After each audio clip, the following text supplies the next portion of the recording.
middle of nowhere stories. What's the weirdest or creepiest experience you've had in a rural or isolated place? I'll bite. Have no idea how long this will take, so strap in. Gonna be a couple of stories from my time as a trucker. Be me. Freshly 21 years old. No aim in life, recently was evicted and lived with my father. Decide one day randomly while playing American Truck Simulator that hey, I could do this no problem. I'm a bit spontaneous with my decision making. Get in contact with a company, they agree to ship me out across the country for training. Excited, I've never really left my Midwest state and wanted to see the country, plus the money I was going to be making was crazy to think about. Get out there, get the training done, took about a month altogether. A lot more went into driving semi-trucks and hauling shit than my shitty video lead me to believe. My first partner is some 50-something army vet. He's a bit strange and has a short temper, but I just keep my mouth shut and always say yes sir when he gives me advice. I was brand new and he'd been doing this for years.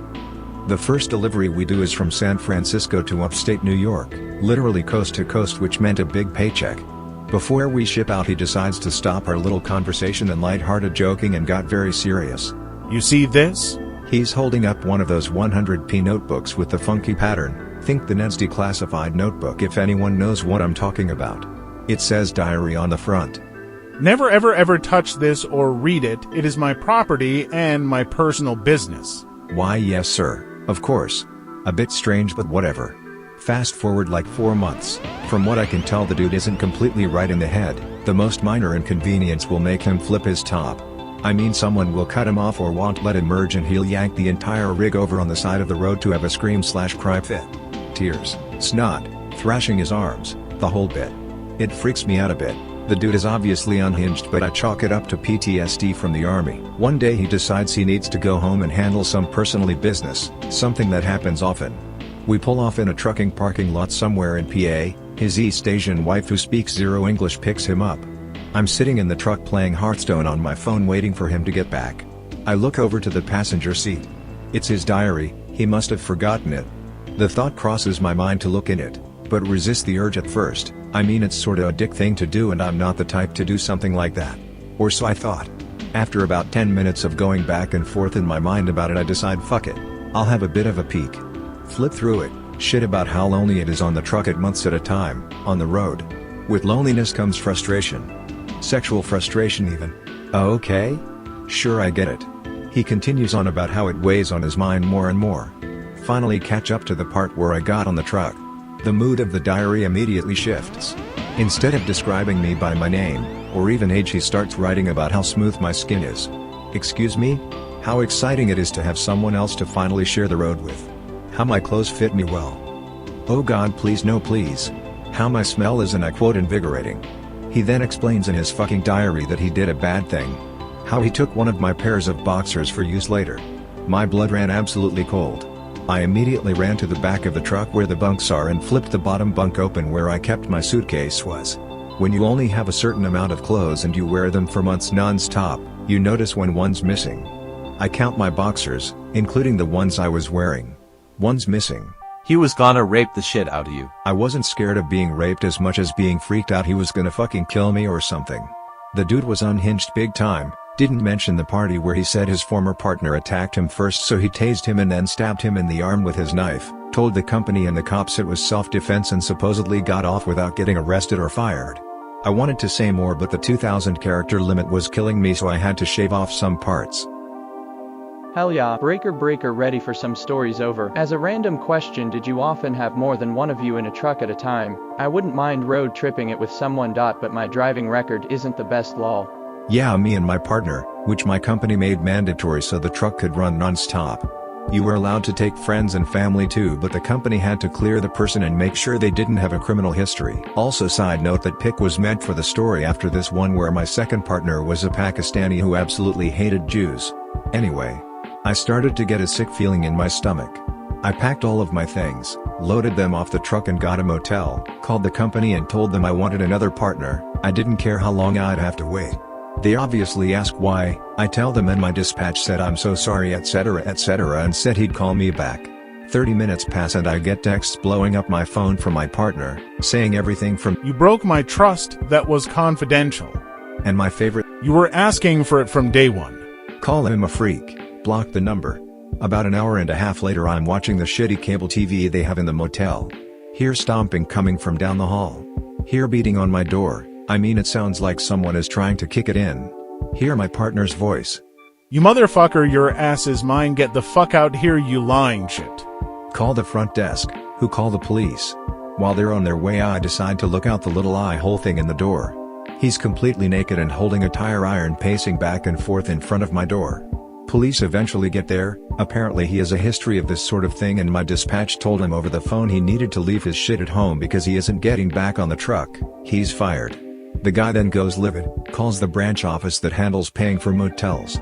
They haven't got word yet of what happened. He calls them and asks what room I am staying in and that our truck broke down. They then tell him not only the motel I was staying in, but the floor and room number. That wasn't very paranormal spooky-ooky, but it was the first crazy experience I had driving a truck. I have other stories that get pretty freaky as far as /x/ related topics go if anyone is interested in hearing them. I just refreshed the thread and saw you posted. Haven't read it yet. But I love trucker stories. Please share. I will read anything you have. Alright, since the last one was just about my crazy partner and was long as fuck, here's a shorter one. Don't remember how long this was into my driving career, let's say 6 months. Got a new partner, some pocky dude who lived in Vegas. The only partner that wasn't a huge weirdo and was actually funny as fuck. Super chill. Driving with him was a blast. Out in Wyoming, it was cold as fuck and wasn't even winter yet.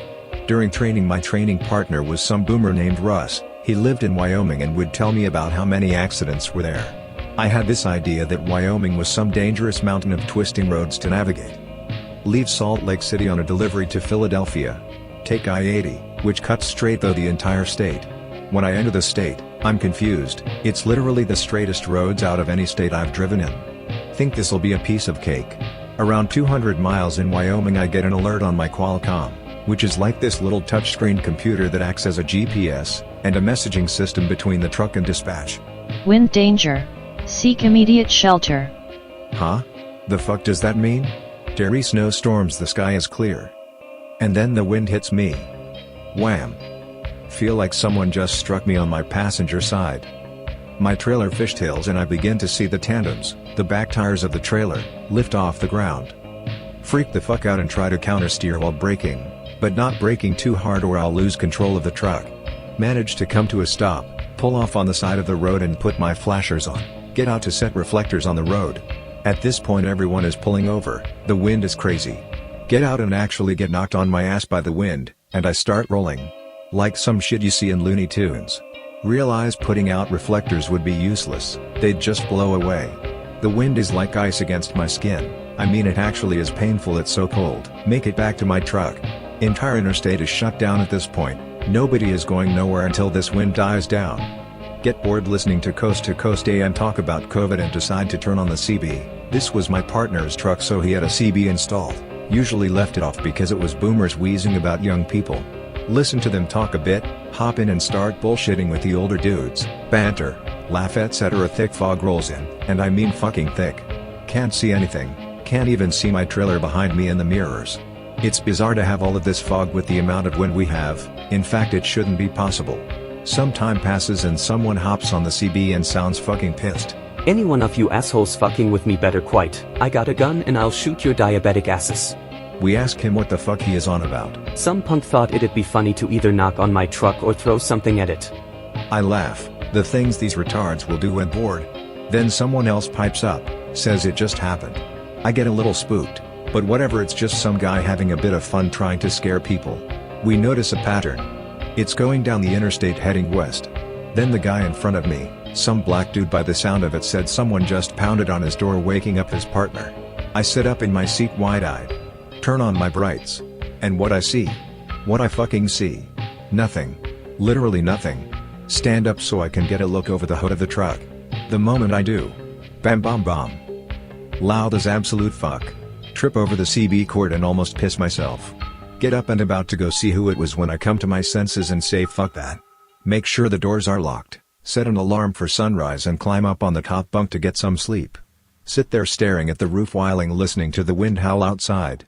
Almost sounds like someone screaming. Get no fucking sleep. Pick related, it's I-80 and why. Good sheet Anon. Kecked at the thought of your partner naked out there in front of the motel. Have you experienced that weird fog in Wyoming since that last story? I'm this guy by the way, hoping you'll share more. These are gold so far. Alright, here's a spooky one for you, and one I actually have pictures of I took myself. It was a crazy night. Sleeping in the bottom bunk. Or trying to, sorta in and out of consciousness. This was with my pocky partner I mentioned before. It's almost impossible to get much sleep on the top bunk while the truck is moving, so we just shared the bottom bunk and would swap sheets out every time it was our turn to sleep.